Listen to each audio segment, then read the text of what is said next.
কল্পকথন by Kallol চ্যানেলে আপনারা শুনছেন বিভূতিভূষণ বন্দ্যোপাধ্যায়ের উপন্যাস আরণ্যক, আজ পঞ্চম পর্ব।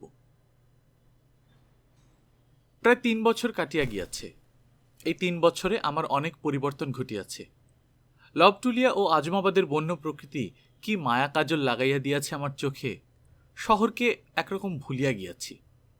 নির্জনতার মোহ, নক্ষত্র ভরা উদার আকাশের মোহ আমাকে এমনই পাইয়া বসিয়াছে যে মধ্যে একবার কয়েকদিনের জন্য পাটনায় গিয়া ছটফট করিতে লাগিলাম, কবে পিচ ঢালা বাধা ধরা রাস্তার গণ্ডি আড়াইয়া চলিয়া যাইব লবটুলিয়া বৈহারে। পেয়ালার মতো উপুড় করা নীল আকাশের তলে মাঠের পরে মাঠ, অরণ্যের পর অরণ্য, যেখানে তৈরি রাজপথ নাই, ইটের ঘরবাড়ি নাই, মোটর হর্নের আওয়াজ নাই, ঘন ঘুমের ফাঁকে যেখানে কেবল দূর অন্ধকার বনে শেয়ালের দলের প্রহর ঘোষণা শোনা যায়, নয়তো ধাবমান নীলগায়ের দলের সম্মিলিত পদধ্বনি, নয়তো বন্য মহিষের গম্ভীর আওয়াজ। আমার উপরওয়ালারা ক্রমাগত আমাকে চিঠি লিখিয়া তাগাদা করিতে লাগিলেন কেন আমি এখানকার জমি প্রজাবিলি করিতেছি না। আমি জানি আমার তাহাই একটি প্রধান কাজ বটে, কিন্তু এখানে প্রজা বসাইয়া প্রকৃতির এমন নিভৃত কুঞ্জবনকে নষ্ট করিতে মন সরে না। যাহারা জমি ইজারা লইবে তাহারা তো জমিতে গাছপালা বনঝোপ সাজাইয়া রাখিবার জন্য কিনিবে না, কিনিয়াই তাহারা জমি সাফ করিয়া ফেলিবে, ফসল রোপণ করিবে, ঘর বাড়ি বাঁধিয়া বসবাস শুরু করিবে। এই নির্জন শোভাময় বন্য প্রান্তর, অরণ্য, কুণ্ডি, শৈলমালা জনপদে পরিণত হইবে। লোকের ভিড়ে ভয় পাইয়া বনলক্ষ্মীরা ঊর্ধ্বশ্বাসে পালাইবেন। মানুষ ঢুকিয়া মায়াকাননের মায়াও দূর করিবে, সৌন্দর্য ঘুচাইয়া দিবে। সেই জনপদ আমি মনুষ্যচক্ষে স্পষ্ট দেখিতে পাই। পাটনা, পূর্ণিয়া কি মুঙ্গের যাইতে তেমন জনপদ এদেশে সর্বত্র। গায়ে গায়ে কুশ্রী বেঢপ খোলার একতলা কি দোতলা মাঠকোঠা, চালে চালে বসতি, ফণিমনসার ঝাড়, গোবরস্তূপের আবর্জনার মাঝখানে গরু মহিষের গোয়াল, ইঁদারা হইতে রহর দ্বারা জল উঠানো হইতেছে, ময়লা কাপড় পরা নরনারীর ভিড়, হনুমানজির মন্দিরে ধ্বজা উড়িতেছে, রূপার হাঁসুলি গলায় উলঙ্গ বালক বালিকার দল ধুলা মাখিয়ে রাস্তার উপর খেলা করিতেছে। কিসের বদলে কি পাওয়া যাইবে? এমন বিশাল ছেদহীন বাধাবন্ধনহীন উদ্দাম সৌন্দর্যময়ী অরণ্যভূমি দেশের একটা বড় সম্পদ। অন্য কোনো দেশ হইলে আইন করিয়া এখানে ন্যাশনাল পার্ক করিয়া রাখিত। কর্মক্লান্ত শহরের মানুষ মাঝে মাঝে এখানে আসিয়া প্রকৃতির সাহচর্যে নিজেদের অবসন্ন মনকে তাজা করিয়া লইয়া ফিরিত। তাহা হইবার জো নাই। যাহার জমি সে প্রজাবিলি না করিয়া জমি ফেলিয়া রাখিবে কেন? আমি প্রজা বসাইবার ভার লইয়া এখানে আসিয়াছিলাম। সেই অরণ্য প্রকৃতিকে ধ্বংস করিতে আসিয়া এই অপূর্ব সুন্দরী বন্য নায়িকার প্রেমে পড়িয়া গিয়াছি। এখন আমি ক্রমশ সেদিন পিছাইয়া দিতেছি, যখন ঘোড়ায় চড়িয়া ছায়াগহন বৈকালে কিংবা মুক্তা শুভ্র জ্যোৎস্না রাত্রে একা বাহির হই, তখন চারিদিকে চাহিয়া মনে মনে ভাবি, আমার হাতে ইহা নষ্ট হইবে। জ্যোৎস্না রাতে উদাস আত্মহারা শিলাবিস্তৃত ধুধু নির্জন বন্য প্রান্তর কি করিয়াই আমার মন ভুলাইয়াছে চতুরা সুন্দরী। কিন্তু কাজ যখন করিতে আসিয়াছি, করিতেই হইবে। মাঘ মাসের শেষে পাটনা হইতে ছোট সিং নামের এক রাজপুত আসিয়া 1000 বিঘা জমি বন্দোবস্ত লইতে চাহিয়া দরখাস্ত দিতেই আমি বিষম চিন্তায় পড়িলাম। 1000 বিঘা জমি দিলে তো অনেকটা জায়গায় নষ্ট হইয়া যাইবে। কত সুন্দর বনঝোপ লতাবিতান নির্মমভাবে কাটা পড়িবে যে। ছোট সিং ঘোরাঘুরি করিতে লাগিল। আমি তাহার দরখাস্ত সদরে পাঠাইয়া দিয়া ধ্বংসলীলাকে কিছু বিলম্বিত করিবার চেষ্টা করিলাম। একদিন লবটুলিয়া জঙ্গলের উত্তরে নাড়া বৈহারের মুক্ত প্রান্তরের মধ্য দিয়া দুপুরের পর আসিতেছি, দেখিলাম একখানা পাথরের উপর কে বসিয়া আছে পথের ধারে। তাহার কাছে আসিয়া ঘোড়া থামাইলাম। লোকটির বয়স 60-এর কম নয়। পরনে ময়লা কাপড়, একটা ছেঁড়া চাদর গায়ে। এই জনশূন্য প্রান্তরে লোকটি কি করিতেছে একা বসিয়া? সে বলিল, আপনি কে বাবু? বলিলাম, আমি এখানকার কাছারির কর্মচারী। আপনি কি ম্যানেজার বাবু? কেন বলো তো, তোমার কোনো দরকার আছে? হ্যাঁ, আমি ম্যানেজার। লোকটা উঠিয়া আমার দিকে আশীর্বাদের ভঙ্গিতে হাত তুলিল, বলিল, হুজুর, আমার নাম মটুকনাথ পাড়ে, ব্রাহ্মণ। আপনার কাছেই যাচ্ছি। কেন?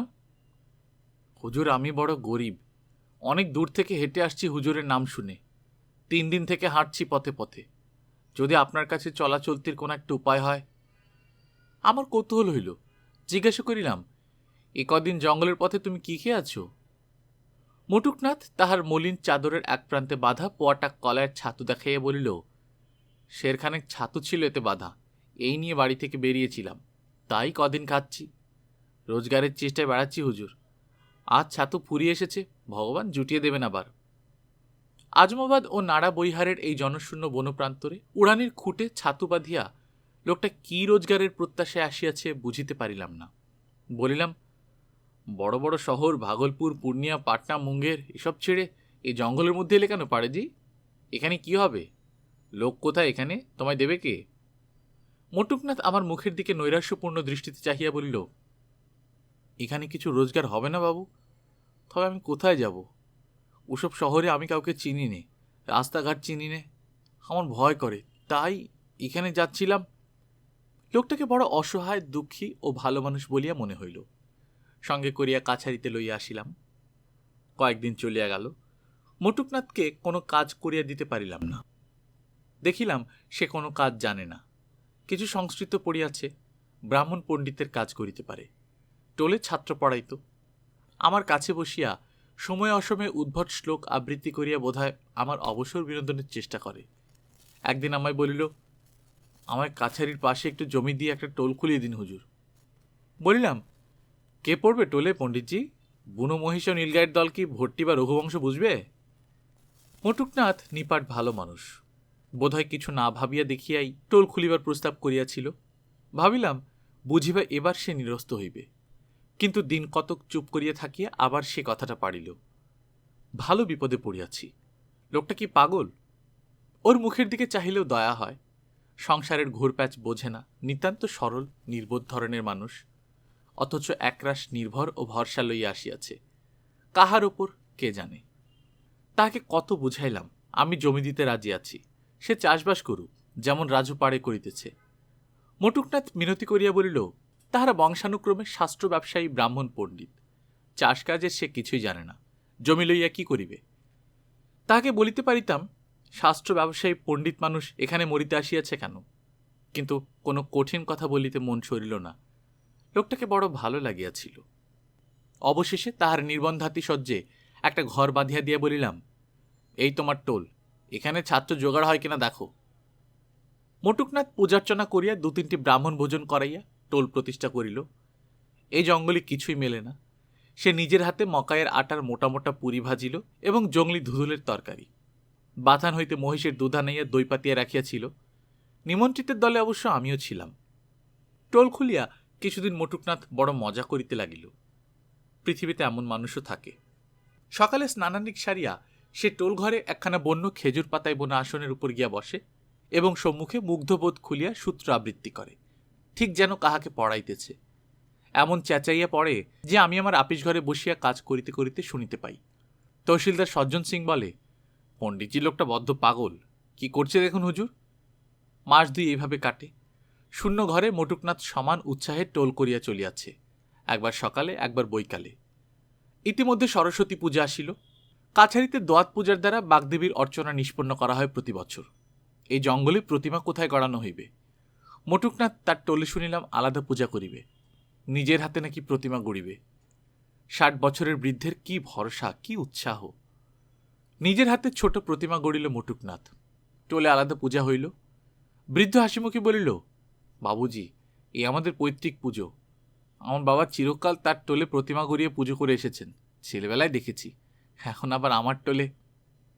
কিন্তু টোল কই? মটুকনাথকে একথা অবশ্য বলি নাই। সরস্বতী পূজার দিন 10-12 পরে মটুকনাথ পণ্ডিত আমাকে আসিয়া জানাইল, তাহার টোলে একজন ছাত্র আসিয়া ভর্তি হইয়াছে। আজই নাকি সে কোথা হইতে আসিয়া পৌঁছিয়াছে। মটুকনাথ ছাত্রটিকে আমার সামনে হাজির করাইল। 14-15 বছরের কালো শীর্ণকায় বালক, মৈথিলি ব্রাহ্মণ, নিতান্ত গরিব, পরনের কাপড়খানি ছাড়া দ্বিতীয় বস্ত্র পর্যন্ত নাই। মটুকনাথের উৎসাহ দেখে কে? নিজে খাইতে পায় না, সেই মুহূর্তে সে ছাত্রটির ভরণ পোষণের ভার গ্রহণ করিয়া বসিল। ইহাই তাহার কুলপ্রথা। টোলের ছাত্রের সকল প্রকার অভাব অনটন এতদিন তাহাদের টোল হইতে নির্বাহ হইয়া আসিয়াছে। বিদ্যা শিখিবার আশায় যে আসিয়াছে, তাহাকে সে ফিরাইতে পারিবে না। মাস 2 মধ্যে দেখিলাম আরও 2-3টি ছাত্র জুটিল টোলে। ইহারা একবেলা খায়, একবেলা খায় না। সিপাহীরা চাঁদা করিয়া মকাইয়ের ছাতু, আটা, চিনার দানা দেয়। কাছারি হইতে আমিও কিছু সাহায্য করি। জঙ্গল হইতে বাথুয়া শাক তুলিয়া আনে ছাত্ররা, তাহাই সিদ্ধ করিয়া খাইয়া হয়তো একবেলা কাটাইয়া দেয়। মটুকনাথেরও সেই অবস্থা। রাত 10টা-11টা পর্যন্ত মটুকনাথ শুনি ছাত্র পড়াইতেছে টোলঘরের সামনে একটা হরিতকি গাছের তলায়, অন্ধকারেই অথবা জ্যোৎস্নালোকে, কারণ আলো জ্বালাইবার তেল জোটে না। একটা জিনিস লক্ষ্য করিয়া আশ্চর্য হইয়াছি, মটুকনাথ টোলঘরের জন্য জমি ও ঘর বাঁধিয়া দেওয়ার প্রার্থনা ছাড়া আমার কাছে কোনোদিন কোনো আর্থিক সাহায্য চায় নাই। কোনোদিন বলে নাই আমার চলে না, একটা উপায় করুন। কাহাকেও সে কিছু জানায় নাই। সিপাহীরা নিজের ইচ্ছায় যা দেয়। বৈশাখ হইতে ভাদ্র মাসের মধ্যে মটুকনাথের টোলের ছাত্র সংখ্যা বেশ বাড়িল। 10-12টি বাপে তাড়ানো মায়ে খেদানো গরিব বালক বিনা পয়সায় অল্প আয়াসে খাইতে পাইবার লোভে নানা জায়গা হইতে আসিয়া জুটিয়াছে। কারণ এইসব দেশে কাকের মুখে এই কথা ছড়ায়। ছাত্রগুলিকে দেখিয়া মনে হইল ইহারা পূর্বে মহিষ চড়াইত। কারো মধ্যে এতটুকু বুদ্ধির উজ্জ্বলতা নাই। ইহারা পরিবে কাব্য ব্যাকরণ। মটুকনাথকে নিরীহ মানুষ পাইয়া পরিবার ছুতায় তাহার ঘাড়ে বসিয়া খাইতে আসিয়াছে। কিন্তু মটুকনাথের এসব দিকে খেয়াল নাই। সে ছাত্র পাইয়া মহা খুশি। একদিন শুনিলাম টোলের ছাত্রগণ কিছু খাইতে না পাইয়া উপবাস করিয়াছে, সে সঙ্গে মটুকনাথও। কথাটা ঠিকই। সিপাহীরা চাঁদা করিয়া যে আটা ও ছাতু দিয়াছিল তাহা ফুরাইয়াছে। কয়েকদিন রাত্রে শুধু বাথুয়া শাক সিদ্ধ করিয়া আহার চলিতেছিল, আজ তাহাও পাওয়া যায় নাই। তাহা ছাড়া উহা খাইয়া অনেকের অসুখ হওয়াতে কেহ খাইতে চাহিতেছে না। তা এখন কি করবে পণ্ডিতজি? কিছু তো ভেবে পাচ্ছি না হুজুর। ছোট ছোট ছেলেগুলো না খেয়ে থাকবে। আমি উহাদের সকলের জন্য সিধা বাহির করিয়া দিবার ব্যবস্থা করিলাম। 2-3 দিনের উপযুক্ত চাল, ডাল, ঘি, আটা। বলিলাম, টোল কি করে চালাবে পণ্ডিতজি? ও উঠিয়ে দাও, খাবে কি খাওয়াবে কি? দেখিলাম আমার কথায় সে আঘাত পাইয়াছে। বলিল, তাও কি হয় হুজুর? তৈরি টোল কি ছাড়তে পারি? ওই আমার পৈতৃক ব্যবসা। মটুকনাথ সদানন্দ লোক, তাহাকে এসব বুঝাইয়া ফল নাই। সে ছাত্র কয়টি লইয়া বেশ মনের সুখে আছে দেখিলাম। আমার এই বনভূমির এক প্রান্ত যেন সেকালের ঋষিদের আশ্রম হইয়া উঠিয়াছে মটুকনাথের কৃপায়। টোলের ছাত্ররা কলরব করিয়া পড়াশোনা করে, মুগ্ধবোধের সূত্র আওড়ায়, কাছারির লাউ কুমড়ার মাচা হইতে ফল চুরি করে, ফুলগাছের ডালপাতা ভাঙিয়া ফুল লইয়া যায়। এমনকি মাঝে মাঝে কাছারির লোকজনের জিনিসপত্রও চুরি যাইতে লাগিল। সিপাহীরা বলাবলি করিতে লাগিল টোলের ছাত্রদের কাজ। একদিন নায়েবের ক্যাশবাক্স খোলা অবস্থায় তাহার ঘরে পড়িয়াছিল। কে তাহার মধ্য হইতে কয়েকটা টাকা ও নায়েবের একটা ঘষা মরা সোনার আংটি চুরি করিল। তাহা লইয়া খুব হৈ হৈ করিল সিপাহীরা। মটুকনাথের এক ছাত্রের কাছে কয়েকদিন পরে আংটিটা পাওয়া গেল। সে কোমরের ঘুঞ্চিতে বাঁধিয়া রাখিয়াছিল। কে দেখিতে পাইয়া কাছারিতে আসিয়া বলিয়া দিল, ছাত্র মামাল শুদ্ধ ধরা পড়িল। আমি মটুকনাথকে ডাকাইয়া পাঠাইলাম। সে সত্যই নিরীহ লোক। তাহার ভালো মানুষের সুযোগ গ্রহণ করিয়া দুর্দান্ত ছাত্রেরা যাহা খুশি করিতেছে। টোল ভাঙিবার দরকার নাই, অন্তত কয়েকজন ছাত্রকে তাড়াইতেই হইবে। বাকি যাহারা থাকিতে চায়, আমি জমি দিতেছি, উহারা নিজের মাথার ঘাম পায়ে ফেলিয়া জমিতে কিছু কিছু মকাই, চীনা ঘাস ও তরকারির চাষ করুক। খাদ্যশস্য যাহা উৎপন্ন হইবে তাহাতেই উহাদের চলিবে। মটুকনাথ এ প্রস্তাব ছাত্রদের কাছে করিল। 12 জন ছাত্রের মধ্যে 8 জন শুনিবা মাত্রই পলাইল। 4 জন রহিয়া গেল। তাও আমার মনে হয় বিদ্যানুরাগের জন্য নয়, নিতান্ত কোথাও উপায় নাই বলিয়া। পূর্বে মহিষ চড়াইত, এখন না হয় চাষ করিবে। সেই হইতে মটুকনাথের টোল চলিতেছে মন্দ নয়। ছোট সিং ও অন্যান্য প্রজাদের জমি বিলি হইয়া গিয়াছে। সর্বশুদ্ধ প্রায় 1,500 বিঘা জমি। নাড়া বৈহারের জমি অত্যন্ত উর্বর বলিয়া ওই অংশেই 1,500 বিঘা জমি একসঙ্গে উহাদের দিতে হইয়াছে। সেখানকার প্রান্তসীমার বনানী অতি শোভাময়ী। কতদিন সন্ধ্যাবেলায় ঘোড়ায় আসিবার সময় সে বন দেখিয়া মনে হইয়াছে জগতের মধ্যে নাড়া বৈহারের এই বন একটা বিউটি স্পট। গেল সে বিউটি স্পট। দূর হইতে দেখিতাম বনে আগুন দিয়াছে।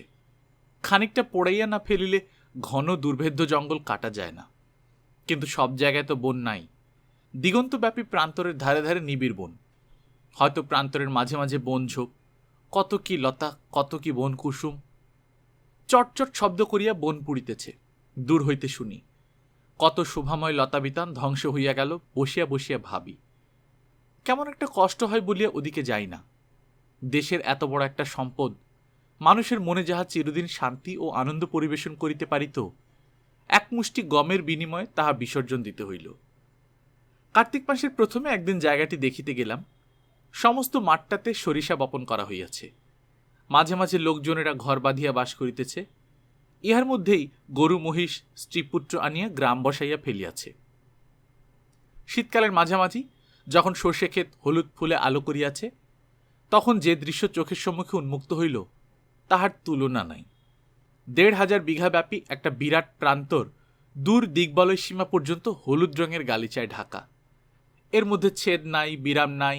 উপরে নীল আকাশ, ইন্দ্রনীলমণির মতো নীল, তার তলায় হলুদ, হলুদ রঙের ধরনী যতদূর দৃষ্টি যায়। ভাবিলাম এও একরকম মন্দ নয়। একদিন নূতন গ্রামগুলি পরিদর্শন করিতে গেলাম। ছোটু সিং বাদে সকলেই গরিব প্রজা। তাহাদের জন্য একটা নৈশ স্কুল করিয়া দিব ভাবিলাম। অনেক ছোট ছোট ছেলেমেয়েকে সর্ষে ক্ষেতের ধারে ধারে ছোটাছুটি করিয়া খেলা করিতে দেখিয়া আমার নৈশ স্কুলের কথা আগে মনে পড়িল। কিন্তু শীঘ্রই নূতন প্রজারা ভয়ানক গোলমাল বাধাইল। দেখিলাম ইহারা মোটেই শান্তিপ্রিয় নয়। একদিন কাছারিতে বসিয়াছি, খবর আসিল নাড়া বৈহারের প্রজারা নিজেদের মধ্যে ভয়ানক দাঙ্গা শুরু করিয়াছে। জমির আল নির্দিষ্ট কিছু না থাকাতে এই গোলমাল বাঁধিয়াছে। যাহার ৫ বিঘা জমি, সে ১০ বিঘা জমির ফসল দখল করিতে বসিয়াছে। আরও শুনিলাম সর্ষে পাকিবার কিছুদিন আগে ছোটু সিং নিজের দেশ হইতে বহু রাজপুত লাঠিয়াল ও সড়কিওয়ালা গোপনে আনিয়া রাখিয়াছিল। তাহার আসল উদ্দেশ্য এখন বোঝা যাইতেছে। নিজের ৩-৪০০ বিঘা আবাদি জমির ফসল বাদে সে লাঠির জোরে সমস্ত নাড়া বৈহারের ১,৫০০ বিঘা বা যতটা পারে জমির ফসল দখল করিতে চায়। কাছারির আমলারা বলিল, এদেশের এই নিয়ম হুজুর, লাঠি যার ফসল তার। যাহাদের লাঠির জোর নাই তাহারা কাছারিতে আসিয়া আমার কাছে কাঁদিয়া পড়িল। তাহারা নিরীহ গরিব গাঙ্গতা প্রজা। সামান্য ২-১০ বিঘা জমি জঙ্গল কাটিয়া চাষ করিয়াছিল। স্ত্রী পুত্র আনিয়া জমির ধারেই ঘরবাড়ি করিয়া বাস করিতেছিল। এখন সারা বছরের পরিশ্রমের ও আশার সামগ্রী প্রবলের অত্যাচারে যাইতে বসিয়াছে। কাছারি ২ জন সিপাহীকে ঘটনাস্থলে পাঠাইয়াছিলাম ব্যাপার কি দেখিতে। তাহারা ঊর্ধ্বশ্বাসে ছুটিয়া আসিয়া জানাইল, ভীমদাস টোলার উত্তর সীমায় ভয়ানক দাঙ্গা বাঁধিয়াছে। তখনই তহসিলদার সজ্জন সিং ও কাছারির সমস্ত সিপাহীদের লইয়া ঘোড়ায় করিয়া ঘটনাস্থলে রওনা হইলাম। দূর হইতেই একটা হৈ হৈ গোলমাল কানে আসিল। নাড়া বৈহারের মাঝখান দিয়া একটা ক্ষুদ্র পার্বত্য নদী বহিয়া গিয়াছে। গোলমালটা যেন সেদিকেই বেশি। নদীর ধারে গিয়া দেখি নদীর ২ পারেই লোক জড়ো হইয়াছে। প্রায় ৬০-৭০ জন এপারে, ওপারে ৩০-৪০ জন ছোট সিংয়ের রাজপুত লাঠিয়াল। ওপারের লোক এপারে আসিতে চায়, এপারের লোকেরা বাধা দিতে দাঁড়াইয়াছে। ইতিমধ্যে ১-২ লোক জখমও হইয়াছে। তাহারা এপারের দলের। জখম হইয়া নদীর জলে পড়িয়াছিল। সেই সময় ছোট সিংয়ের লোকেরা টাঙ্গি দিয়া একজনের মাথা কাটিতে চেষ্টা করে। এ পক্ষ ছিনাইয়া নদী হইতে উঠাইয়া আনিয়াছে। নদীতে অবশ্য পা ডোবে না, এমনই জল। পাহাড়ি নদী, তার উপর শীতের শেষ। কাছারির লোকজন দেখিয়া উভয় পক্ষ দাঙ্গা থামাইয়া আমার কাছে আসিল। প্রত্যেক পক্ষ নিজেদের যুধিষ্ঠির এবং অপর পক্ষকে দুর্যোধন বলিয়া অভিহিত করিতে লাগিল। সে হৈ হৈ কলরবের মধ্যে ন্যায় অন্যায় নির্ধারণ করা সম্ভব নয়। উভয় পক্ষকে কাছারিতে আসিতে বলিলাম। আহত লোক দুটির সামান্য লাঠির চোট লাগিয়াছিল, এমন গুরুতর জখম কিছু নয়। তাহাদেরও কাছারিতে লইয়া আসিলাম। ছোট সিংয়ের লোকেরা বলিল, দুপুরের পরে তাহারা কাছারিতে আসিয়া দেখা করিবে। ভাবিলাম সব মিটিয়া গেল, কিন্তু তখনও এদেশের লোক চিনি নাই। দুপুরের অল্প পরেই আবার খবর আসিল নাড়া বৈহারে ঘোর দাঙ্গা বাঁধিয়াছে। আমি পুনরায় লোকজন লইয়া ছুটিলাম। একজন ঘোড়সওয়ার ১৫ মাইল দূরবর্তী নওগাছিয়া থানায় রওনা করিয়া দিলাম। গিয়া দেখি ঠিক ওবেলার মতোই ব্যাপার। ছোট সিং এবেলা আরও অনেক লোক জড়ো করিয়া আনিয়াছে। শুনিলাম রাসবিহারী সিং রাজপুত ও নন্দলাল ওঝা গোলাওয়ালা ছোট সিংকে সাহায্য করিতেছে। ছোট সিং ঘটনাস্থলে ছিল না। তাহার ভাই গজাধর সিং ঘোড়া চাপিয়া কিছু দূরে দাঁড়াইয়াছিল। আমায় আসিতে দেখিয়া সরিয়া পড়িল। এবার দেখিলাম রাজপুত দলের ২ জনের হাতে বন্দুক রহিয়াছে। ওপার হইতে রাজপুতেরা হাঁকিয়ে বলিল, হুজুর, সরে যান আপনি, সরে যান আপনি। আমরা একবার এই মাদির বাচ্চা গাঙ্গোতাদের দেখে নি। আমার দলবল গিয়া আমার হুকুমে উভয় দলের মাঝখানে দাঁড়াইল। আমি তাহাদিগকে জানাইলাম নওগাছিয়া থানায় খবর গিয়াছে। এতক্ষণে পুলিশ অর্ধেক রাস্তা আসিয়া পড়িল। ওসব বন্দুক কার নামে? বন্দুকের আওয়াজ করিলে তার জেল অনিবার্য। আইন ভয়ানক কড়া। বন্দুকধারী লোক ২ জন একটু পিছাইয়া পড়িল। আমি এপারের গাঙ্গোতা প্রজাদের ডাকিয়া বলিলাম, তাহাদের দাঙ্গা করিবার কোনো দরকার নাই। তাহারা যে যার জায়গায় চলিয়া যাক, আমি এখানে আছি। আমার সমস্ত আমলা ও সিপাহীরা আছে। ফসল লুট হয় আমি দায়ী। গাঙ্গোতা দলের সর্দার আমার কথার উপর নির্ভর করিয়া নিজের লোকজন হটাইয়া কিছু দূরে একটা বকাইন গাছের তলায় দাঁড়াইল। আমি বলিলাম, ওখানেও না, একেবারে সোজা বাড়ি গিয়ে ওঠো, পুলিশ আসছে। রাজপুতেরা অত সহজে দমিবার পাত্রই নয়।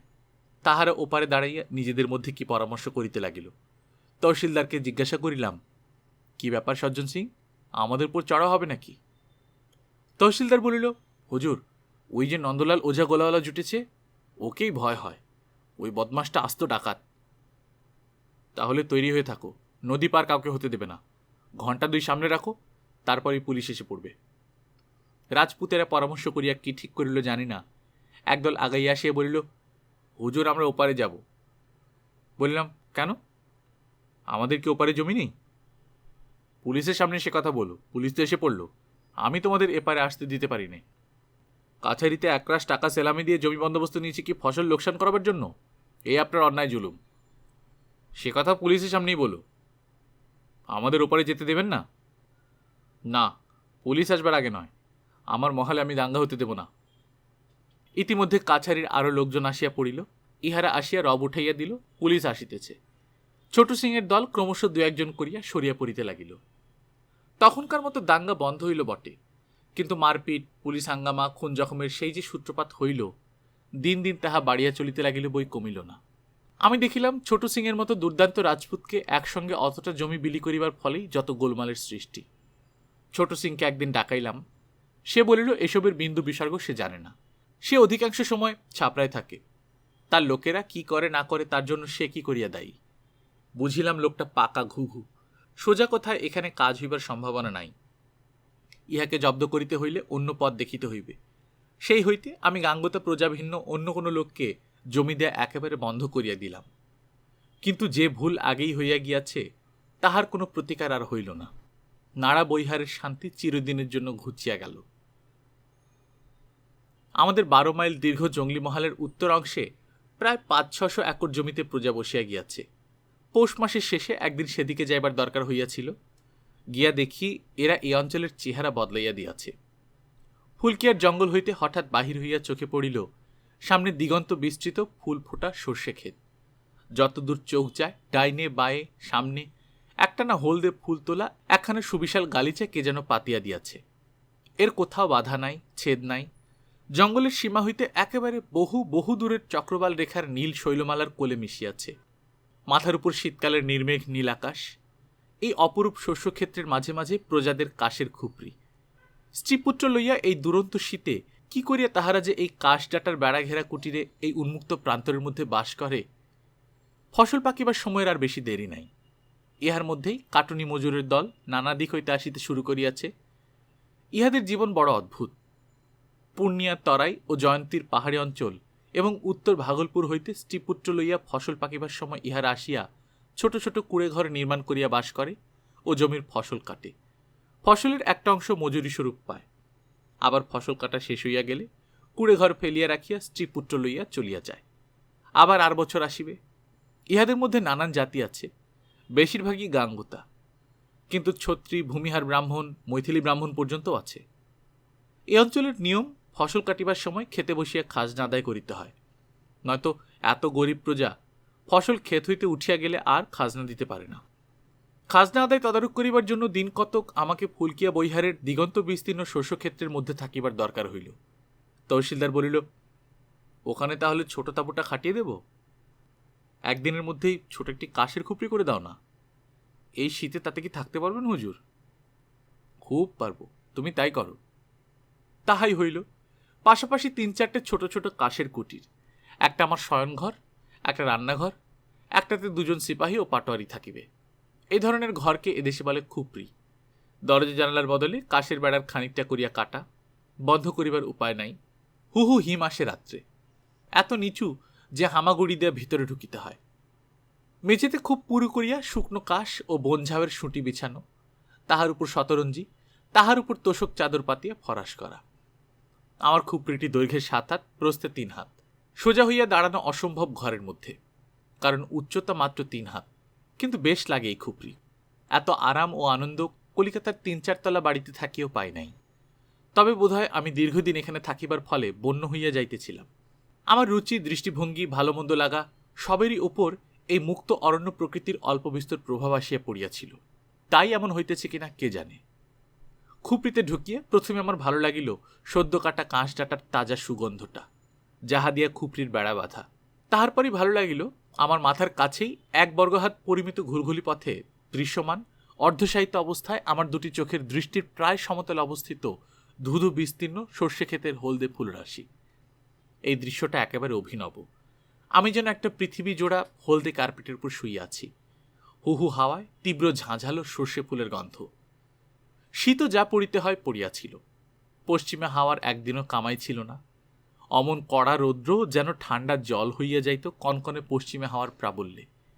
বৈহারের বিস্তীর্ণ কুল জঙ্গলের পাশ দিয়ে ঘোড়ায় করিয়া ফিরিবার সময় দেখিতাম দূরে ৮৩ চৌকার অনুচ্চ নীল পাহাড় শ্রেণীর ওপারে শীতের সূর্যাস্ত। সারা পশ্চিম আকাশ অগ্নিকোণ হইতে নৈরিতকোণ পর্যন্ত রাঙা হইয়া যায়। তরল আগুনের সমুদ্র হু হু করিয়া প্রকাণ্ড অগ্নিগোলকের মতো বড় সূর্যটা নামিয়া পড়ে। মনে হয় পৃথিবীর আহ্নিক গতি যেন প্রত্যক্ষ করিতেছি। বিশাল ভূপৃষ্ঠ যেন পশ্চিম দিক হইতে পূর্বে ঘুরিয়া আসিতেছে। অনেকক্ষণ চাহিয়া থাকিলে দৃষ্টি বিভ্রম উপস্থিত হইত। সত্যই মনে হইত যেন পশ্চিমের দিক চক্রবাল প্রান্তের ভূপৃষ্ঠ আমার অবস্থিতি বিন্দুর দিকে ঘুরিয়া আসিতেছে। রোদটুকু মিলাইয়া যাওয়ার সঙ্গে সঙ্গে বেজায় শীত পড়িত। আমরাও সারাদিনের গুরুতর পরিশ্রম ও ঘোড়ায় ইতস্তত ছোটাছুটির পরে সন্ধ্যাবেলা প্রতিদিন আমার খুপড়ির সামনে আগুন জ্বালিয়া বসিতাম। সঙ্গে সঙ্গে অন্ধকারাবৃত বনপ্রান্তরের ঊর্ধ্বাকাশে অগণ্য নক্ষত্রালোক কত দূরের বিশ্বরাজির জ্যোতির দূতরূপে পৃথিবীর মানুষের চক্ষুর সম্মুখে দেখা দিত। আকাশে নক্ষত্ররাজি জ্বলিত যেন জলজলে বৈদ্যুতিক বাতির মতো। বাংলাদেশে অমন কৃত্তিকা, অমন সপ্তর্ষি মণ্ডল কখনো দেখি নাই। দেখিয়া দেখিয়া তাহাদের সঙ্গে নিবিড় পরিচয় হইয়া গিয়াছিল। নিচে ঘন অন্ধকার বনানী, নির্জনতা, রহস্যময় রাত্রি, মাথার উপর নিত্যসঙ্গী অগণ্য জ্যোতির্লোক। এক একদিন এক ফালি অবাস্তব চাঁদ অন্ধকারের সমুদ্রের সুদূর বাতিঘরের আলোর মতো দেখাইত। আর সেই ঘন কৃষ্ণ অন্ধকারকে আগুনের তীক্ষ্ণ তীর দিয়া সোজা কাটিয়া এদিক ওদিকে উল্কা খসিয়া পড়িতেছে। দক্ষিণে, উত্তরে, ঈশানে, নৈরিতে, পূর্বে, পশ্চিমে, সব দিকে। এই একটা, ওই দুটো, এই আবার একটা, মিনিটে মিনিটে, সেকেন্ডে সেকেন্ডে। এক একদিন গণরি তেওয়ারি ও আরও অনেকে তাঁবুতে আসিয়া জোটে। নানা রকম গল্প হয়। এইখানেই একদিন একটা অদ্ভুত গল্প শুনিলাম। কথায় কথায় সেদিন শিকারের গল্প হইতেছিল। মোহনপুরা জঙ্গলের বন্য মহিষের কথা উঠিল। দশরথ সিং ঝান্ডাওয়ালা নামে এক রাজপুত সেদিন লবটুলিয়া কাছারিতে চরের ইজারা রাখিতে উপস্থিত ছিল। লোকটা একসময় খুব বন জঙ্গলে ঘুরিয়াছে। দুধের শিকারী বলিয়া তার নাম আছে। দশরথ ঝান্ডাওয়ালা বলিল, হুজুর, ওই মোহনপুরা জঙ্গলে বুনো মহিষ শিকার করতে আমি একবার টারবারও দেখি। মনে পড়িল গনু মাহাতো একবার এই টারবারোর কথা বলিয়াছিল বটে। বলিলাম, ব্যাপারটা কি? হুজুর, সে অনেকদিন আগের কথা। কুশি নদীর পুল তখনও তৈরি হয়নি। কাটারিয়ায় জোড়া খেয়া ছিল। গাড়ির প্যাসেঞ্জার খেয়ায় মালশুদ্ধ পারাপার হতো। আমরা তখন ঘোড়ার নাচ নিয়ে খুব উন্মত্ত। আমি আর ছাপড়ার ছোটু সিং। ছোটু সিং হরিহর ছত্র মেলা থেকে ঘোড়া নিয়ে আসত। আমরা দুজন সেসব ঘোড়াকে নাচ শেখাতাম, তারপর বেশি দামে বিক্রি করতাম। ঘোড়ার নাচ দুরকম, জমৈতি আর ফনৈতি। জমৈতিতে যেসব ঘোড়ার তালিম বেশি তারা বেশি দামে বিক্রি হয়। ছোটু সিং ছিল জমৈতি নাচ শেখাবার ওস্তাদ। দুজনে ৩-৪ বছরে অনেক টাকা করিয়াছিলাম। একবার ছোটু সিং পরামর্শ দিল ঢোলবাজ্জা জঙ্গলে লাইসেন্স নিয়ে বনু মহিষ ধরে ব্যবসা করতে। সব ঠিকঠাক হলো। ঢোলবাজ্জার দ্বারভাঙ্গা মহারাজ্যের রিজার্ভ ফরেস্ট। আমরা কিছু টাকা খাইয়ে বনের আমলাদের কাছ থেকে পারমিট আনলাম। তারপর কদিন ধরে ঘন জঙ্গলের মধ্যে বুনো মহিষের যাতায়াতের পথের সন্ধান করিয়া বেড়াই। অত বড় মন হুজুর, একটা বুনো মহিষের দেখা যদি কোনোদিন মেলে। শেষে একটা বুনো সাঁওতাল লাগালাম। সে একটা বাঁশবনের তলা দেখিয়ে বললে, গভীর রাত্রে এই পথ দিয়ে বুনো মহিষের জেরা দল জল খেতে যায়। সেই পথের মধ্যে গভীর খানা কেটে তার উপর বাঁশ ও মাটি বিছিয়ে ফাঁদ তৈরি করলাম। রাত্রে মহিষের জেরা যেতে গিয়ে গর্তের মধ্যে পড়বে। সাঁওতালটা দেখে শুনে বললে, কিন্তু সব করছিস তোরা বটে। একটা কথা আছে, ঢোলবাজ্জা জঙ্গলের বুনো মহিষ তোরা মারতে পারবি নে, এখানে টারবারও আছে। আমরা তো অবাক। টারবারও কি? সাঁওতাল বুড়ো বলে, টারবারও হলো বুনো মহিষের দলের দেবতা। সে একটুও বুনো মহিষের ক্ষতি করতে দেবে না। ছোটু সিং বলে, ওসব ঝুট কথা, আমরা মানিনি। আমরা রাজপুত, সাঁওতাল নই। তারপর কি হলো শুনলে অবাক হয়ে যাবেন হুজুর। এখনো ভাবলে আমার গায়ে কাঁটা দেয়। গহীন রাত্রে আমরা নিকটে একটা বাঁশঝাড়ের আড়ালে অন্ধকারে নিঃশব্দে দাঁড়িয়ে আছি। বুনো মহিষের দলের পায়ের শব্দ শুনলাম। তারা এগিয়ে আসছে। ক্রমে তারা খুব কাছে এলো, গর্ত থেকে 50 হাতের মধ্যে। হঠাৎ দেখি গর্তের ধারে, গর্তের 10 হাত দূরে এক দীর্ঘাকৃতি কালোমতো পুরুষ নিঃশব্দে হাত তুলে দাঁড়িয়ে আছে। এত লম্বা সে মূর্তি, যেন মনে হলো বাঁশঝাড়ের আগায় ঠেকেছে। বুনো মহিষের দল তাকে দেখে থমকে দাঁড়িয়ে গেল। তারপর ছত্রভঙ্গ হয়ে এদিক ওদিক পালালো। ফাঁদের ত্রিসীমানাতে এলো না একটাও। বিশ্বাস করুন আর না করুন, নিজের চোখে দেখা। তারপর আরও দু একজন শিকারীকে কথাটা জিজ্ঞেস করেছি। তারা আমাদের বললে, ও জঙ্গলে বুনো মহিষ ধরবার আশা ছাড়ো, টারবারও একটা মহিষও মারতে দেবে না। আমাদের টাকা দিয়ে পারমিট আনানোই সার হলো। একটা বুনো মহিষও সেবার ফাঁদে পড়ল না। দশরথ ঝান্ডাওয়ালার গল্প শেষ হইলে লবটুলিয়ার পাটোয়ারি বলিল, আমরাও ছেলেবেলা থেকে টারবারোর গল্প শুনে আসছি। টারবারও বুনো মহিষের দেবতা। বুনো মহিষের দল বেঘরে পড়ে প্রাণ না হারায়, সেদিকে তার সর্বদা দৃষ্টি। গল্প সত্য কি মিথ্যা আমার সেসব দেখিবার আবশ্যক ছিল না। আমি গল্প শুনিতে শুনিতে অন্ধকার আকাশে জ্যোতির্ময় খড়গধারী কালপুরুষের দিকে চাহিতাম। নিস্তব্ধ ঘন বনানীর ওপর অন্ধকার আকাশ উপুড় হইয়া পড়িয়াছে। দূরে কোথায় বনের মধ্যে বন্য কুক্কুর ডাকিয়া উঠিল। অন্ধকার ও নিঃশব্দ আকাশ, অন্ধকার ও নিঃশব্দ পৃথিবী শীতের রাত্রে পরস্পরের কাছাকাছি আসিয়া কি যেন কানাকানি করিতেছে। অনেক দূরে মোহনপুরা অরণ্যের কালো সীমারেখার দিকে চাহিয়া এই অশ্রুতপূর্ব বনদেবতার কথা মনে হইয়া শরীর যেন শিহরিয়া উঠিত। এসব গল্প শুনিতে ভালো লাগে এইরকম নির্জন অরণ্যের মাঝখানে ঘন শীতের রাত্রে এরকম আগুনের ধারে বসিয়া। 15 দিন এখানে একেবারে বন্য জীবনযাপন করিলাম, যেমন থাকে গাঙ্গতারা কি গরিব ভুইহার বামুনরা। ইচ্ছা করিয়া নয়, অনেকটা বাধ্য হইয়াই থাকিতে হইল এভাবে। এই জঙ্গলের কোথা হইতে কি আনাইব? খাই ভাত ও বন্ধুধুলের তরকারি। বনের কাকরোল কি মিষ্টি আলু তুলিয়া আনে সিপাহীরা, তাই ভাজা বা সিদ্ধ। মাছ, দুধ, ঘি কিছুই নাই। অবশ্য বনে সিল্লি ও ময়ূরের অভাব ছিল না, কিন্তু পাখি মারিতে তেমন যেন মন সরে না বলিয়া বন্দুক থাকা সত্ত্বেও নিরামিষই খাইতে হইত। ফুলকিয়া বৈহারে বাঘের ভয় আছে। একদিনের ঘটনা বলি। হাড় ভাঙা শীত সেদিন। রাত 10টার পরে কাজকর্ম মিটাইয়া সকাল সকাল শুইয়া ঘুমাইয়া পড়িয়াছি। হঠাৎ কত রাত্রে জানি না লোকজনের চিৎকারে ঘুম ভাঙিল। জঙ্গলের ধারের কোনো জায়গায় অনেকগুলি লোক জড়ো হইয়া চিৎকার করিতেছে। উঠিয়া তাড়াতাড়ি আলো জ্বালিলাম। আমার সিপাহীরা পাশের খুপড়ি হইতে বাহির হইয়া আসিল। সবাই মিলিয়ে ভাবিতেছি ব্যাপারটা কি। এমন সময় একজন লোক ছুটিতে ছুটিতে আসিয়া বলিল, ভানেজে বাবু, বন্দুকটা নিয়ে শিগগির চলুন, বাঘ একটা ছোট ছেলে নিয়ে গেছে খুপড়ি থেকে। জঙ্গলের ধার হইতে মাত্র 200 হাত দূরে ফসলের ক্ষেতের মধ্যে ডমন বলিয়া একজন গাঙ্গতা প্রজার একখানা খুপড়ি। তাহার স্ত্রী 6 মাসের শিশু লইয়া খুপড়ির মধ্যে শুইয়াছিল। অসম্ভব শীতের দরুন খুপড়ির মধ্যেই আগুন জ্বালানো ছিল এবং ধোয়া বাহির করিয়া দিবার জন্য ঝাপটা একটু ফাঁক ছিল। সেই পথে বাঘ ঢুকিয়া ছেলেটিকে লইয়া পলাইয়াছে। কি করিয়া জানা গেল বাঘ? শিয়ালও তো হইতে পারে। কিন্তু ঘটনাস্থলে পৌঁছিয়া আর কোনো সন্দেহ রহিল না। ফসলের নরম মাটিতে স্পষ্ট বাঘের থাবার দাগ। আমার পাটোয়ারি ও সিপাহীরা মহালের অপবাদ রটিতে দিতে চায় না। তাহারা জোর গলায় বলিতে লাগিল, এ আমাদের বাঘ নয় হুজুর, এ মোহনপুরা রিজার্ভ ফরেস্টের বাঘ। দেখুন না কত বড় থাবা। যাহাদেরই বাঘ হোক, তাহাতে বড় কিছু আসে যায় না। বলিলাম, সব লোক জড়ো করো, মশাল তৈরি করো, চলো জঙ্গলের মধ্যে দেখি। সেই রাত্রে অত বড় বাঘের পায়ের সদ্য থাবা দেখিয়া ততক্ষণে সকলেই ভয়ে কাঁপিতে শুরু করিয়াছে। জঙ্গলের মধ্যে কেহ যাইতে রাজি নয়। ধমক ও গালমন্দ দিয়া 10 লোক জুটাইয়া মশাল হাতে টিন পিটাইতে পিটাইতে সবাই মিলিয়া জঙ্গলের নানা স্থানে বৃথা অনুসন্ধান করা গেল। পরদিন বেলা 10টার সময় মাইল 2 দূরে দক্ষিণ পূর্ব কোণের ঘন জঙ্গলের মধ্যে একটা বড় আসান গাছের তলায় শিশুটির রক্তাক্ত দেহাবশেষ আবিষ্কৃত হইল। কৃষ্ণপক্ষের কি ভীষণ অন্ধকার রাত্রিগুলি নামিল তাহার পরে। সদর কাছারি হইতে বাকে সিং জমাদারকে আনাইলাম। বাকে সিং শিকারী, বাঘের গতিবিধির অভ্যাস তার ভালোই জানা। সে বলিল, হুজুর, মানুষকে কেউ বাঘ বড় ধূর্ত হয়, আর কটা লোক মরবে, সাবধান হয়ে থাকতে হবে। ঠিক 3 দিন পরেই বনের ধারে সন্ধ্যার সময় একটা রাখালকে বাঘে লইয়া গেল। ইহার পর লোকে ঘুম বন্ধ করিয়া দিল। রাত্রে এক অপরূপ ব্যাপার। বিস্তীর্ণ বৈহারের বিভিন্ন খুপড়ি হইতে সারা রাত টিনের ক্যানেসটা পিটাইতেছে। মাঝে মাঝে কাঁসের ডাটার আটি জ্বালাইয়া আগুন করিয়াছে। আমি ও বাকে সিং প্রহরে প্রহরে বন্দুকের দেওয়ার করিতেছি। আর শুধুই কি বাঘ, ইহার মধ্যে একদিন মোহনপুরা ফরেস্ট হইতে বন্য মহিষের দল বাহির হইয়া অনেকখানি ক্ষেতের ফসল তছনছ করিয়া দিল। আমার কাশের খুপড়ির দরজার কাছেই সিপাহীরা খুব আগুন করিয়া রাখিয়াছে। মাঝে মাঝে উঠিয়া তাহাতে কাঠ ফেলিয়া দিই। পাশের খুপড়িতে সিপাহীরা কথাবার্তা বলিতেছে। খুপড়ির মেঝেতেই শুইয়া আছি। মাথার কাছের ঘুলঘুলি দিয়ে দেখা যাইতেছে ঘন অন্ধকারে ঘেরা বিস্তীর্ণ প্রান্তর। দূরে ক্ষীণ তারার আলোয় পরিদৃশ্যমান জঙ্গলের আবছায়া সীমারেখা।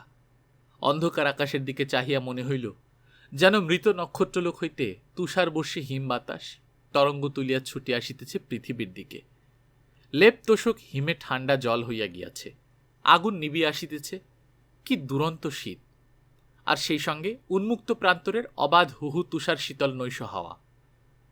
কিন্তু কি করিয়া থাকে এখানকার লোকেরা এই শীতে? এই আকাশের তলায় সামান্য কাশের খুপড়ির ঠান্ডা মেঝের উপর কি করিয়া রাত্রি কাটায়? তাহার উপর ফসল চকি দিবার এই কষ্ট, বন্য মহিষের উপদ্রব, বন্য শূকরের উপদ্রবও কম নয়। বাঘও আছে। আমাদের বাংলাদেশের চাষিরা কি এত কষ্ট করিতে পারে?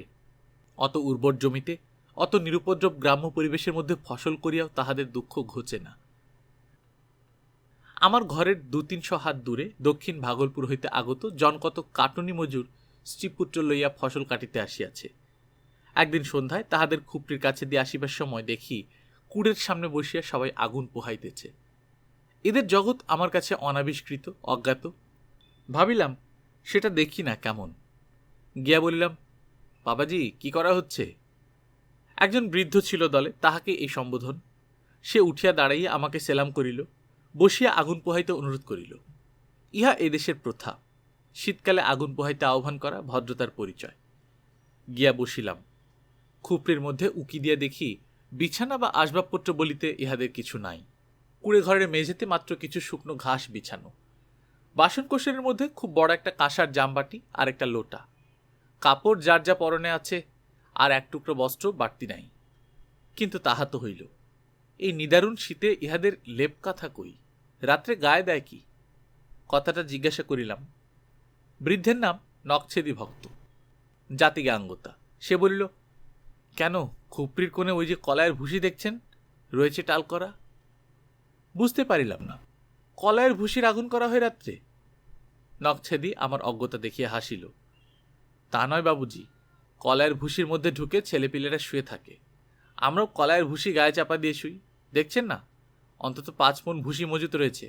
ভারী ওম কলায়ের ভুসিতে। ২খানা কম্বল গায়ে দিয়েও অমন ওম হয় না। আর আমরা পাবই বা কোথায় কম্বল, বলুন না? বলিতে বলিতে একটা ছোট ছেলেকে ঘুম পাড়াইয়া তাহার মা খুপড়ির কোণের ভুসির গাধার মধ্যে তাহার পা হইতে গলা পর্যন্ত ঢুকাইয়া কেবলমাত্র মুখখানা বাহির করিয়া শোয়াইয়া রাখিয়া আসিল। মনে মনে ভাবিলাম, মানুষে মানুষের খোঁজ রাখে কতটুকু। কখনো কি জানিতাম এসব কথা? আজ যেন সত্যিকারের ভারতবর্ষকে চিনিতেছি। অগ্নিকুণ্ডের অপর পার্শ্বে বসিয়া একটি মেয়ে কি রাঁধিতেছে। জিজ্ঞাসা করিলাম, ও কি রান্না হচ্ছে? নকছেদি বলিল, ঘাটো। ঘাটো কি জিনিস? এবার বোধহয় রন্ধনরতা মেয়েটি ভাবিল, এই বাঙালিবাবু সন্ধ্যাবেলা কোথা হইতে আসিয়া জুটিল। এ দেখিতেছি নিতান্ত বাতুল, কিছুই খোঁজ রাখে না দুনিয়ার। সে খিলখিল করিয়া হাসিয়া উঠিয়া বলিল, ঘাটো জানো না বাবুজি? মকাই সেদ্ধ। যেমন চাল সেদ্ধ হলে ভাত বলে, মকাই সেদ্ধ করলে বলে ঘাটো। মেয়েটি আমার অজ্ঞতার প্রতি কৃপাবশত কাঠের খুন্তির আগায় উক্ত দ্রব্য একটুখানি হাঁড়ি হইতে তুলিয়া দেখাইল। কি দিয়া খায়? এবার হইতে যত কথাবার্তা মেয়েটি বলিল। হাসি হাসি মুখে বলিল, নুন দিয়ে, শাক দিয়ে, আবার কি দিয়ে খাবে বলো না? শাক রান্না হয়েছে? ঘাটো নামিয়ে শাক চড়াবো, মটর শাক তুলে এনেছি। মেয়েটি খুবই সপ্রতিভ। জিজ্ঞাসা করিল, কলকাতায় থাকো বাবুজি? হ্যাঁ। কিরকম জায়গা? আচ্ছা, কলকাতায় নাকি গাছ নেই, ওখানকার সব গাছপালা কেটে ফেলেছে। কে বললে তোমায়? একজন ওখানে কাজ করে আমাদের দেশের, সে একবার বলেছিল। কিরকম জায়গা দেখতে বাবুজি? এই সরল বন্য মেয়েটিকে যতদূর সম্ভব বুঝাইবার চেষ্টা করিলাম আধুনিক যুগের একটা বড় শহরের ব্যাপারখানা কি। কতদূর বুঝিল জানি না, বলিল, কলকাতা শহর দেখতে ইচ্ছে হয়, কে দেখাবে। তাহার পর আরো অনেক কথা বলিলাম তাহার সঙ্গে। রাত বাড়িয়া গিয়াছে, অন্ধকার ঘন হইয়া আসিল, উহাদের রান্না শেষ হইয়া গেল। খুপড়ির ভেতর হইতে সেই বড় জামবাটিটা আনিয়া তাহাতে ফ্যান ভাতের মতো জিনিসটা ঢালিল। ওপর ওপর একটু নুন ছড়াইয়া বাটিটা মাঝখানে রাখিয়া ছেলেমেয়েরা সবাই মিলিয়া চারিদিকে গোল হইয়া বসিয়া খাইতে আরম্ভ করিল। আমি বলিলাম, তোমরা এখান থেকে বুঝি দেশে ফিরবে? নকছেদি বলিল, দেশে ফিরতে এখন অনেক দেরি।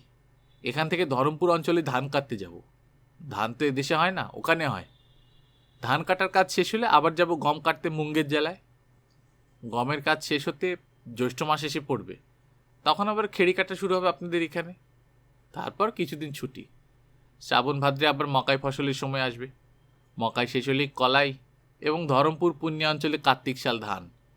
আমরা সারা বছর এরকম দেশে দেশেই ঘুরে বেড়াই, যেখানে যে সময় যে ফসল সেখানেই যাই, নইলে খাবো কি? বাড়িঘর বলে তোমাদের কিছু নেই? এবার মেয়েটি কথা বলিল। মেয়েটির বয়স 24-25, খুব স্বাস্থ্যবতী, বার্নিশ করা কালো রং, নিটোল গরণ, কথাবার্তা বেশ বলিতে পারে, আর গলার সুরটা দক্ষিণ বিহারের দেহাতি হিন্দিতে বড় চমৎকার শোনায়। বলিল, কেন থাকবে না বাবুজি, সবই আছে, কিন্তু সেখানে থাকলে আমাদের তো চলে না। সেখানে যাব গরমকালের শেষে, শ্রাবণ মাসের মাঝামাঝি পর্যন্ত থাকব, তারপর আবার বেরোতে হবে বিদেশে। বিদেশে যখন আমাদের চাকরি। তাছাড়া বিদেশে কত কি মজা দেখা যায়। এই দেখবেন ফসল কাটা হয়ে গেলে আপনাদের এখানেই কত দেশ থেকে কত লোক আসবে, কত বাজিয়ে গাইয়ে নাচনেওয়ালি, কত বহুরূপী সং। আপনি বোধহয় দেখেননি এসব। কি করে দেখবেন? আপনাদের এই অঞ্চলে তো ঘোর জঙ্গল হয়ে পড়েছিল, সবে এবার চাষ হয়েছে। এই দেখুন না, আসে আর 15 দিনের মধ্যেই। এই তো সবারই রোজগারের সময় আসছে। চারিদিকে নির্জন, দূরের বস্তিতে কারা টিন পিটাইতেছে অন্ধকারের মধ্যে। মনে ভাবিলাম, এই অর্গলহীন কাশডাটার বেড়ার আগর দেয়া কুড়েতে ইহারা সারা রাত কাটাইবে, এই সাপত সংকুল অরণ্যের ধারে, ছেলেপুলে লইয়া। সাহসও আছে বলিতে হইবে। এই তো মাত্র দিন কয়েক আগে এদেরই মতন আর একটা খুপড়ি হইতে বাঘে ছেলে লইয়া গিয়াছে মায়ের কোল হইতে। এদেরই বা ভরসা কিসের? অথচ একটা ব্যাপার দেখিলাম, ইহারা যেন ব্যাপারটা গ্রাহ্যের মধ্যেই আনিতেছে না। তত সন্ত্রস্ত ভাব নাই। এই তো এত রাত পর্যন্ত উন্মুক্ত আকাশের তলায় বসিয়া গল্প গুজব রান্নাবান্না করিল। বলিলাম, তোমরা একটু সাবধানে থাকবে, মানুষ কেকো বাঘ বেরিয়েছে, জানো তো? মানুষ কেকো বাঘ বড় ভয়ানক জানোয়ার, বড় ধূর্ত। আগুন রাখো কুপড়ির সামনে, আর ঘরের মধ্যে গিয়ে ঢুকে পড়ো। ওই তো কাছেই বন, রাত বেরাতের ব্যাপার। মেয়েটি বলিল, বাবুজিও আমাদের সয়ে গিয়েছে। পূর্ণিয়া জেলায় যেখানে ফি বছর ধান কাটতে যাই, সেখানে পাহাড় থেকে বুনো হাতি নামে। সে জঙ্গল আরও ভয়ানক। ধানের সময় বিশেষ করে বুনো হাতির দলে এসে উপদ্রব করে। মেয়েটি আগুনের মধ্যে আর কিছু শুকনো বনঝাড়ের ডাল ফেলিয়া দিয়া সামনের দিকে সরিয়া আসিয়া বসিল। বলিল, সেবার আমরা আখিলকুচা পাহাড়ের নিচে ছিলাম। একদিন রাত্রে এক খুপড়ির বাইরে রান্না করছি, দেখি 50 হাত দূরে 4-5টা বুনো হাতি কালো কালো পাহাড়ের মতো দেখাচ্ছে অন্ধকারে, যেন আমাদের খুপড়ির দিকেই আসছে। আমি ছোট ছেলেটাকে বুকে নিয়ে বড় মেয়েটাকে হাতে ধরে রান্না ফেলে খুপড়ির মধ্যে তাদের রেখে এলাম। কাছে আর কোনো লোকজন নেই। বাইরে এসে দেখি তখন হাতি কটা একটু থমকে দাঁড়িয়েছে। ভয়ে আমার গলা কাঠ হয়ে গিয়েছে। হাতিতে খুব দেখতে পায় না, তাই রক্ষে। ওরা বাতাসে গন্ধ পেয়ে দূরের মানুষ বুঝতে পারে। তখন বোধহয় বাতাস অন্যদিকে বইছিল। যাই হোক, তারা অন্যদিকে চলে গেল। ও সেখানেও এমন বাবুজি, সারা রাত টিন পেটায় আর আলো জ্বালিয়ে রাখে হাতির ভয়ে। এখানে বুনো মহিষ, ওখানে বুনো হাতি, ওসব গা সওয়া হয়ে গেছে। রাত বেশি হতে নিজের বাসায় ফিরিলাম। দিন 15-র মধ্যে ফুলকিয়া বৈহারের চেহারা বদলাইয়া গেল। সরিষার গাছ শুকাইয়া মারিয়া বীজ বাহির করিবার সঙ্গে সঙ্গে কোথা হইতে দলে দলে নানা শ্রেণীর লোক আসিয়া জুটিতে লাগিল। পূর্ণিয়া, মুঙ্গের ছাপড়া প্রভৃতি স্থান হইতে মারোয়ারি ব্যবসায়ীরা দাড়িপাল্লা ও বস্তা লইয়া আসিল মাল কিনিতে। তাদের সঙ্গে কুলির ও গার্ডনের কাজ করিতে আসিল একদল লোক। হালুইকররা আসিয়া অস্থায়ী কাশের ঘর তুলিয়া মিঠাইয়ের দোকান খুলিয়া সতেজে পুরি, কচুরি, লাড্ডু, কালাকন্দ বিক্রয় করিতে লাগিল। ফিরিওয়ালারা নানা রকম সস্তা ও খেলো মনোহারী জিনিস, কাচের বাসন, পুতুল, সিগারেট, ছিটের কাপড়, সাবান ইত্যাদি লইয়া আসিল। এ বাদে আসিল রং তামাশা দেখাইয়া পয়সা রোজগার করিতে কত ধরনের লোক। নাচ দেখাইতে, রাম সীতা সাজিয়া ভক্তের পূজা পাইতে, হনুমানজির সিঁদুর মাখা মূর্তি হাতে পাণ্ডা ঠাকুর আসিল প্রণামী কুড়াইতে। এই সময় সকলেরই 2 পয়সা রোজগারের সময় এইসব অঞ্চলে। আর বছরে যে জনশূন্য ফুলকিয়া বৈহারের প্রান্তর ও জঙ্গল দিয়া বেলা পড়িয়া গেলে ঘোড়ায় যাইতেও ভয় করিত, এ বছর তাহার আনন্দোৎফুল্ল মূর্তি দেখিয়া চমৎকৃত হইতে হয়। চারিদিকে বালক বালিকার হাস্যধ্বনি, কলরব, সস্তা টিনের ভেপুর পিপি বাজনা, ঝুমঝুমির আওয়াজ, নাচিয়েদের ঘুঙুরের ধ্বনি, সমস্ত ফুলকিয়ার বিরাট প্রান্তর জুড়িয়া যেন একটা বিশাল মেলা বসিয়া গিয়াছে। লোকসংখ্যাও বাড়িয়া গিয়াছে অত্যন্ত বেশি। কত নূতন খুপড়ি, কাশের লম্বা চালাঘর চারিদিকে রাতারাতি উঠিয়া গেল। ঘর তুলিতে এখানে কোনো খরচ নাই। জঙ্গলে আছে কাশ ও বনঝাও কি কেঁদ গাছের গুড়ি ও ডাল, শুকনো কাশের ডাটার খোলা পাকাইয়া এদেশে একরকম ভারী শক্ত রশি তৈরি করে, আর আছে ওদের নিজেদের শারীরিক পরিশ্রম। ফুলকিয়ার তহসিলদার আসিয়া জানাইল, এসব বাহিরের লোক যাহারা এখানে পয়সা রোজগার করিতে আসিয়াছে, ইহাদের কাছে জমিদারের খাজনা আদায় করিতে হইবে। বলিল, আপনি রীতিমতো কাছারি করুন হুজুর, আমি সব লোক এক একে আপনার কাছে হাজির করাই, আপনি ওদের মাথা পিছু একটা খাজনা ধার্য করে দিন। কত রকমের লোক দেখিবার সুযোগ পাইলাম এই ব্যাপারে। সকাল হইতে সন্ধ্যা পর্যন্ত কাছারি করিতাম, বৈকালে আবার 3টের পর হইতে সন্ধ্যা পর্যন্ত। সকাল হইতে 10টা পর্যন্ত কাছারি করিতাম, বৈকালে আবার 3টার পর হইতে সন্ধ্যা পর্যন্ত। তহসিলদার বলিল, এরা বেশি দিন থাকবে না এখানে, ফসল মারাও বেচাকেনা শেষ হয়ে গেলেই সব পালাবে, এর আগে এদের পাওনা আদায় করে নিতে হবে। একদিন দেখিলাম একটি খামারে মারোয়ারি মহাজনেরা মাল মাপিতেছে। আমার মনে হইল ইহারা ওজনে নিরীহ প্রজাদের ঠকাইতেছে। আমার পাটোয়ারি ও তহসিলদারদের বলিলাম সমস্ত ব্যবসায়ের কাঁটা ও দাড়ি পরীক্ষা করিয়া দেখিতে। 2-4 জন মহাজনকে ধরিয়া মাঝে মাঝে আমার সামনে আনিতে লাগিল। তাহারা ওজনে ঠকাইয়াছে, কাহারও দাড়ির মধ্যে জোয়া চুরিয়াছে। সেসব লোককে মহাল হইতে বাহির করিয়া দিলাম। প্রজাদের এত কষ্টের ফসল আমার মহালে অন্তত কেহ ফাঁকি দিয়া লইতে পারিবে না। দেখিলাম শুধু মহাজনে নয়, নানান শ্রেণীর লোকে ইহাদের অর্থের ভার লাঘব করিবার চেষ্টায় ওত পাতিয়া রহিয়াছে। এখানে নগদ পয়সার কারবার খুব বেশি নাই। ফিরিওয়ালাদের কাছে কোনো জিনিস কিনিলে ইহারা পয়সার বদলে সরিষা দেয়, জিনিসের দামের অনুপাতে অনেক বেশি সরিষা দিয়া দেয়। বিশেষত মেয়েরা, তাহারা নিতান্ত নিরীহ ও সরল, যা তা বুঝাইয়া তাহাদের নিকট হইতে ন্যায্য মূল্যের 4 গুণ ফসল আদায় করা খুবই সহজ। পুরুষেরাও বিশেষ বৈষয়িক নয়, তাহারা বিলাতি সিগারেট কেনে, জুতা জামা কেনে। ফসলের টাকা ঘরে আসিলে ইহাদের ও বাড়ির মেয়েদের মাথা ঘুরিয়া যায়। মেয়েরা ফরমাস করে রঙিন কাপড়ের, কাচের ও এনামেলের বাসনের। হালুইকরের দোকান হইতে ঠোঙা ঠোঙা লাড্ডু কচুরি আসে। নাচ দেখিয়া গান শুনিয়াই কত পয়সা উড়াইয়া দেয়। ইহার উপর রামজি হনুমানজির প্রণামী ও পূজা তো আছেই, তাহার উপরেও আছে জমিদার ও মহাজনের পাইক পেয়াদারা। দুর্দান্ত শীতে রাত জাগিয়া বন্য শূকর ও বন্য মহিষের উপদ্রব হইতে কত কষ্টে ফসল বাঁচাইয়া, বাঘের মুখে সাপের মুখে নিজেদের ফেলিতে দ্বিধা না করিয়া সারা বছরের ইহাদের যাহা উপার্জন, এই 15 দিনের মধ্যে খুশির সহিত তাহা উড়াইয়া দিতে ইহাদের বাধে না দেখিলাম। কেবল একটা ভালোর দিক দেখা গেল, ইহারা কেহ মদ বা তাড়ি খায় না।